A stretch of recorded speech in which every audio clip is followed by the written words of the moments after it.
Hey everybody, it's about that time. What do you think? Let's take that walk and go see what's in the fridge today.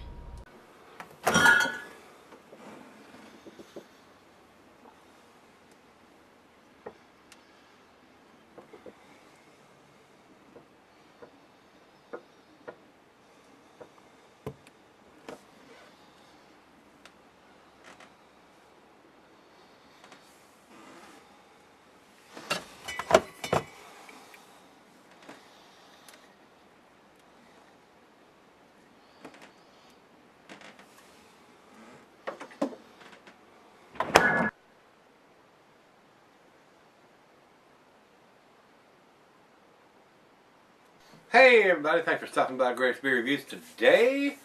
I know this is going to be a treat, guys. This is a re-review.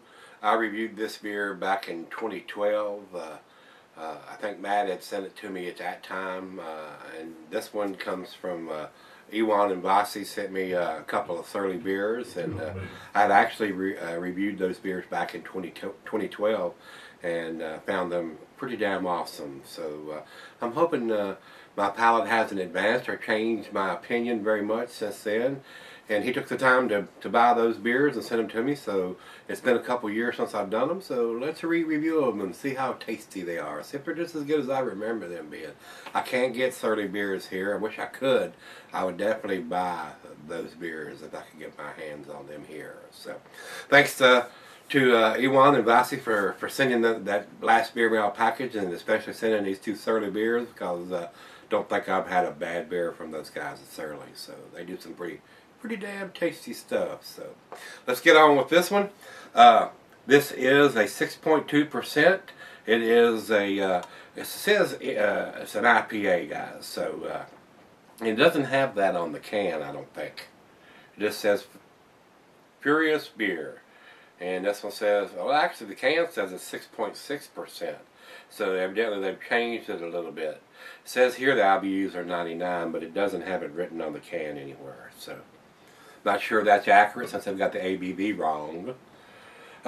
Over at Beer Advocate also says it's 6.2%. So evidently they've changed it up since these guys have done the site here. So the commercial description on this one, it says, like hops, you'll like this fire-hued beer. This is a beer I've always dreamed of making. This is a beer that would come to mind while spending the last 2 years tearing down walls, hanging sheetrock, moving kegs, power washing the ceilings, arguing with various agencies, and cutting the water main. Without Golden Promise malt, made by family-owned Simpsons Malt, Furious would just be pissed off. From Scotland, this malt is still produced in the tradition of turning over the barley by hand, resulting in a malt that is unsurpassed in its quality. Golden Promise is also used extensively by premium whiskey distilleries such as the Macallan. This malt provides the backbone for the intense hop character. 4 American hop varieties are used at the rate of over 3 pounds per barrel. The result is a rich malt sweetness infused with bright hop flavor and aroma from beginning to end. Oh yeah.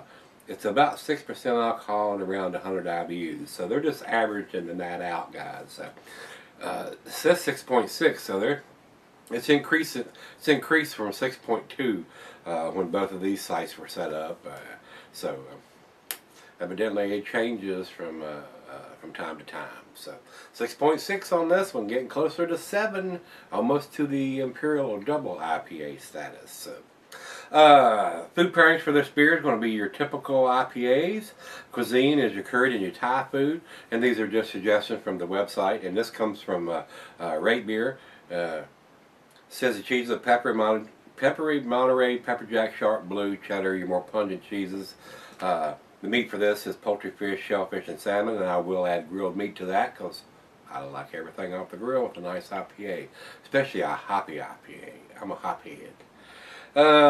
Glassware, pint, becker, nonic, tumbler, mug, stein, and Sidel. I'm going to use the Sauvin beer glass, Sauvin. If you're interested in one, just Google it and you'll find out where they come from.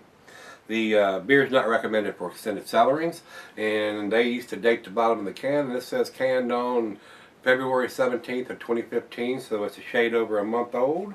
not quite 2 months. So let's pop the top on it here. And this is a 16-ounce can. It's a big one.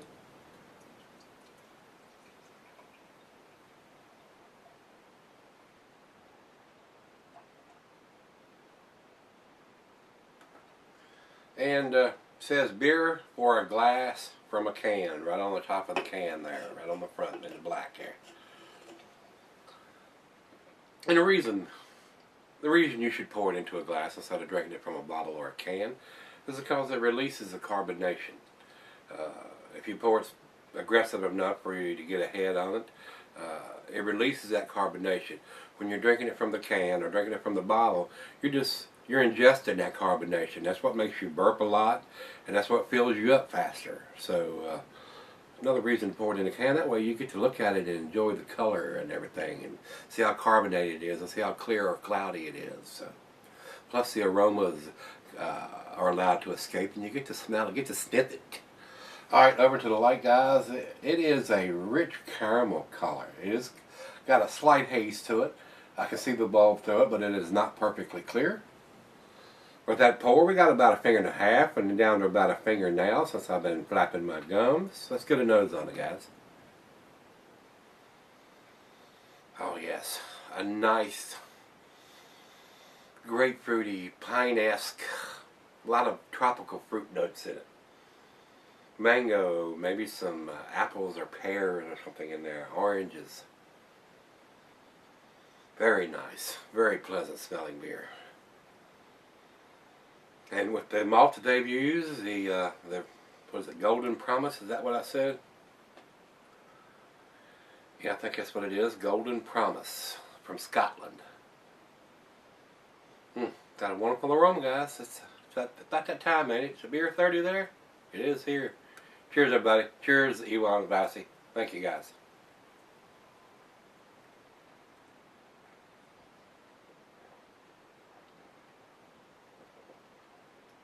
Oh, that's so nice. The alcohol is so well hidden to be an almost 7%er. Very well made beer.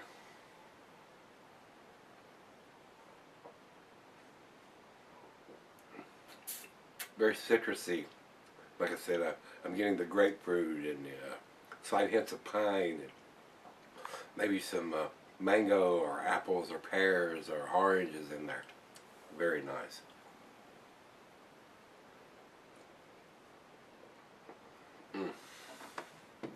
That is a great beer. It really is. It's just as tasty as I remember it being, guys. Wow. Very, very nice. Well, let's get out of the fridge. The deal and the drill is we're going to take it back and sip on it for a little bit. Let her have a sip or 2 or 3 and whatever she prefers, and we'll come back and do the final chugging paint on this one, but it's just as impressive as it was. Definitely an A beer, guys. I'll be right back. Alright, guys, I'm back. Got just a little left. Very nice. Been sipping on this probably about 35-40 minutes or so. Now that it's warmed up to room temperature, the pine and the grapefruit and the tropical fruitiness of it is exploding. I'm getting some hints of caramel and toffee in there. Very, very tasty beer, guys.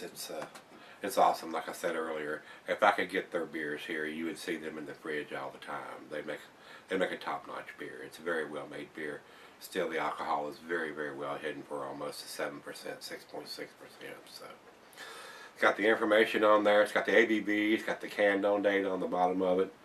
First class operation as far as I'm concerned, guys. Final chug.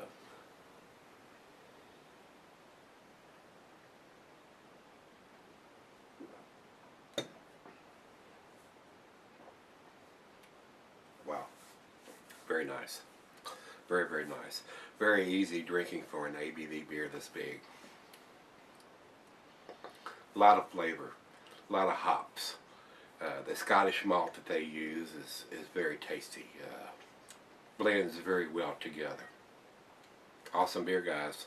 It's a 10 for me. It's I can't think of anything other than maybe having the IBUs on the can that I would change. I mean, it is a very, very tasty IPA.